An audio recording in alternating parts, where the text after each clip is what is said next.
I grew up watching him and those teams that won Stanley Cups, and he means a lot to that city, as that all those teams did, and I'm excited to be a part of that game when he goes back for the first time.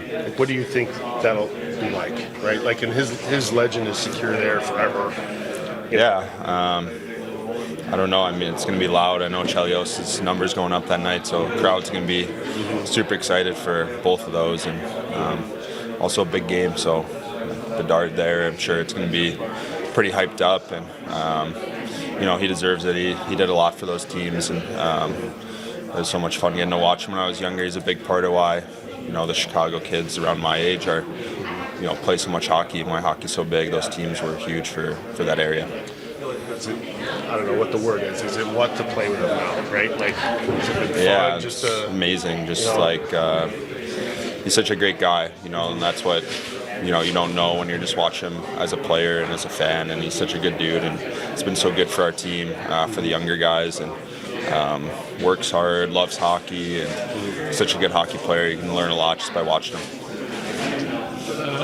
Imagine this is one that you've been looking forward to for a while. Yeah, I think it'll be fun getting to see some of the guys, and I got to see some of them last night, and just a lot of great memories with those guys on the other side. And the game is the game. Just go out, and we're worried about chasing points in a playoff race, as are they. And I'm sure after the first shift or two, it'll be a little more normal. Just doing it here instead of having to go back to Denver for start playing? I guess I'll let you know tonight. I'm not really sure. I haven't been through this, obviously, so it's definitely going to be interesting, but I think it'll be fun. Who all did you get to see last night? I just saw pretty much all the guys I played with that, were able to sit down and catch up and tell some stories, and that was nice. It was a fun night catching up. JT, sorry if I missed this, but have you circled, in a couple weeks from now, you guys are going to be back in Denver? Is that date circled on your calendar? Have you been thinking much about it? I think that when the schedule came out, obviously this was a bit later in the year, and it's been nice to just get more comfortable here before having to go back and do that. But I'm sure there'll be some emotions going back, and it'll be fun.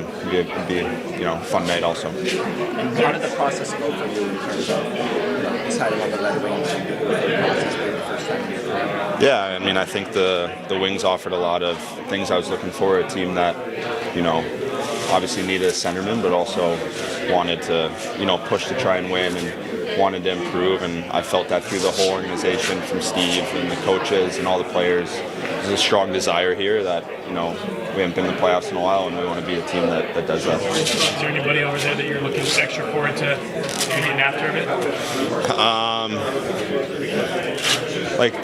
I think all of them it's going to be, it is what it is. It'll be interesting. There's no guy in particular that I'm going out to go after. Yes, really tell. JT, just the challenge.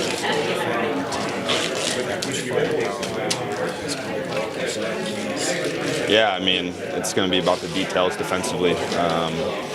Super high-powered offense, a lot of D that can jump in the play and be effective, be dynamic, and it's going to be about our forwards, being above those D, being above their rush, not giving them odd-man chances, and it's got to be all night. If you don't do it all night, those guys will make you pay.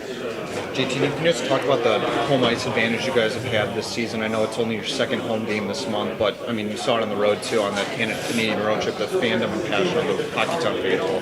Yeah, it's huge. The Wings fans been awesome this year, and we're doing the best we can to push up the standings and try and reward those fans. And like you said, on the road, it's great to have that support. Whether you're in Vancouver, Edmonton, anywhere we go, it feels like we have that support. And at home, it's been electric pretty much every night. Can you look back at your time in Colorado? What ways do you think Jared Bednar made you a better player? It's a good question. I think a lot. He's such a good coach, and he knows the game so well. And he really instilled confidence in me throughout my career. It was definitely ups and downs. It wasn't, a straight path upwards in my career. And he stuck with me and believed in me, and taught me the details and all the things it takes to be a good hockey player. It wasn't just him though, it was the coaching staff, it was the other players on the team, the leaders like Gabe and Nate and Miko and EJ, and those guys all, take it so seriously and treat hockey the right way, the way that, it takes to win, and you feel that through the whole organization. So, I'm super proud of my time there, and I appreciate everything those guys did for me. Joe and C-Mac give me a chance in this league to, prove what I think I can become. I mean, these games you kind of alluded to yesterday, Derek. Just it's a good test for you guys here tonight. Great challenge. Again, I alluded to it. We put ourselves in a decent position here, but it's going to be about us going and getting it, and these are opportunities. Obviously creates a issue. I think it's the most dynamic first line in hockey, and as much as our depth has put us where we're at, could be an issue tonight. So we'll see how that plays out. You talked about the challenge of matching up with them. Is the top line even something you can match with one line, given how much they play them? Yeah, it could be. Obviously, the D would be a big part. But again, you see how we're built, and I've appreciated all the added offense throughout our lineup. But we have some very offensive-minded forwards sprinkled throughout our group. We don't have a real true checking line. So it's just, again, it's going to be an interesting matchup to watch. In these games that you talked about, the first games back after a Western trip, do you kind of get an indication first period of what your team's energy level is going to be like? Yes, it's a great question. That's been hockey forever, especially the way that West Coast played out. We went mountain time, West Coast mountain time, back to the West. It's just a reality. I felt tired this morning, so you just imagine the guys. So we've talked about it over the last 2 days. It'll be important to see where our energy is, fight through it, maybe manage your game properly early on, and see where it goes. I'll tee one up for you. How good is when you look at Nathan McKinnon? I mean, what comes to mind? His ability to make plays with pace. It's just guys can play fast. I put McDavid in that same category, but just the ability to make plays. And then, I put him and Gale in the same. The elite difference makers. There's difference makers throughout this league. There's elite difference makers. We don't play them a ton. But even experienced it last year where we played a pretty good game in Colorado. The underlying numbers say we were pretty good. We lose 5-1, and it was McKinnon, McCarr, and some individual plays. So checking their top end will be a challenge tonight. I don't know if you'll answer this, but Dylan is one of the rare centers who has the foot speed Yes. to keep up with Nate. Do you have enough scoring depth now where you could use Dylan in the shutdown role? At times, I wouldn't call it shutdown line. It's just, we always, Dylan can skate with top players like that. And sometimes that's just a matchup.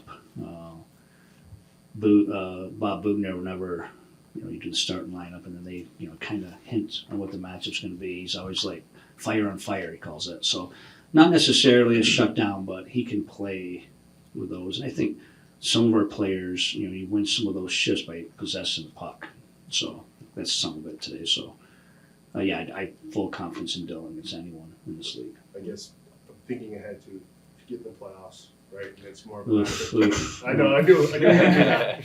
But do you have the scoring depth now that where if you can get your top line to cancel out another top line? Potentially, I think we put ourselves in a decent position because of that depth.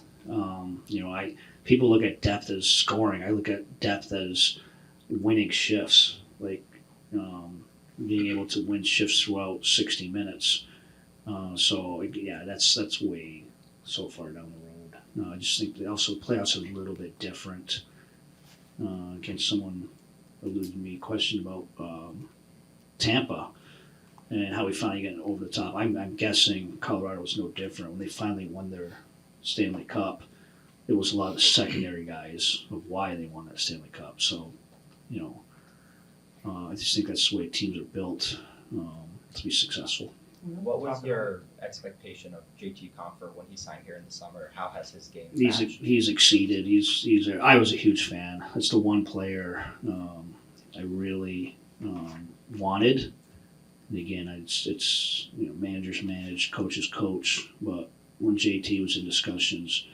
I just thought he'd be so versatile, can play any role, accept any role, and he's been that. We've had him in every situation. I even gotta be careful the way I use him. I just gravitate. There's some games he's getting 22, 23.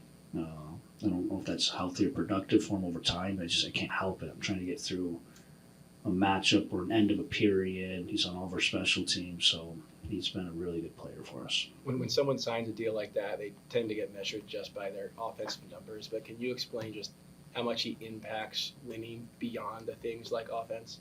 Yeah, I think just winning those shifts like we talked about, it's probably growth in his game. I put Kopp in that same boat. Very valuable player for us. And I don't think Steve had the vision of just needing the offense out of them. It's growing our depth. But yes, someone that can play in every situation. He can take face-offs on both sides. A lot of pride in the penalty kill. He gets mad at me if he has an extended shift. I don't put him up first on the penalty kill. I mean, I think that says it all right there. He wants those situations. We talk about line matching with the forwards, but I'm curious with certain players in the league. There are spots when like Makar or Fox or a defenseman like that's on the ice where you're now matching based off a defenseman on the ice. That's real. Of course it is. Yes. Yeah, no doubt about it. And it goes, the other way too. Sometimes as a forward, with the forward, who you're putting out there distributing is trying to match up on some D. So again, I think we've had success here because of our depth. I don't necessarily need to or love to stick to matchups. I think rhythm is more important than matchups, but sometimes you have an animal like this, it'll be something to watch out for. Is that kind of like for lack of a weird science? So because the defensemen, right, they're playing 20, 24 minutes a night or whatever it is. So it's not something where you can technically do. Yeah, even the McKinnon matchup, he's going to get 25 tonight.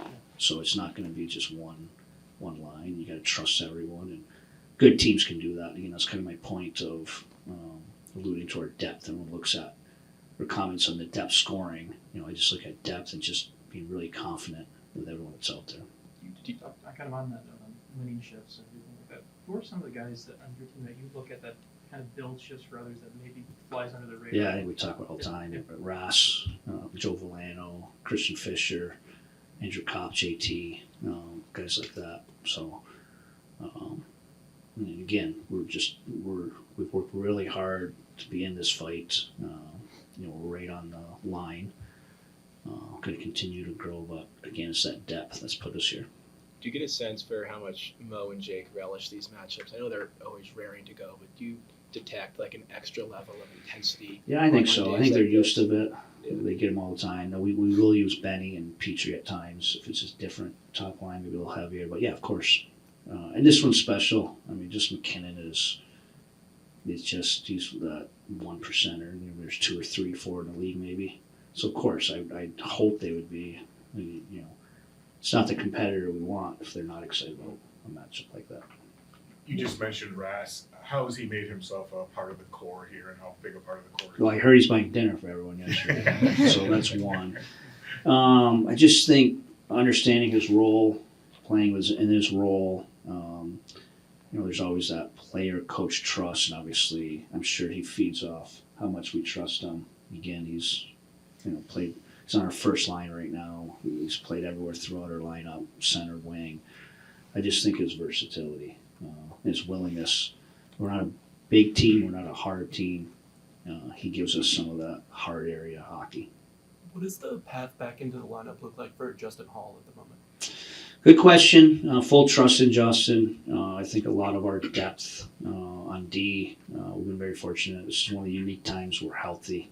I don't know how many teams in the league can say they're healthy right now this late into the season. So we trust him. I just think it was the fact that we come off 2 wins like that. There's a couple of guys within the depth of our D core that help us in special teams too. So either feel we've trusted them all year, or again, if we get through the rest of the season with all 7 healthy D, we might be the only team in the history of the league to do that through the last 30 games of the year. So I think that'll play itself out. But good question, fair question. We trust Justin. we had a rotation early on, kind of gotten away from that. So obviously not a perfect situation for him, but just like we had the 5-6 game in a row, 5 or 6 games in a row he played prior to the break. He gave us good hockey, so it'll play itself out. From a coaching perspective, is there anything you ever look at over a stretch like this and gets 5 or 6 games in a row against Western Conference teams? Like, is there anything that you ever think about as a coach from that perspective? Or is it just another opponent, or?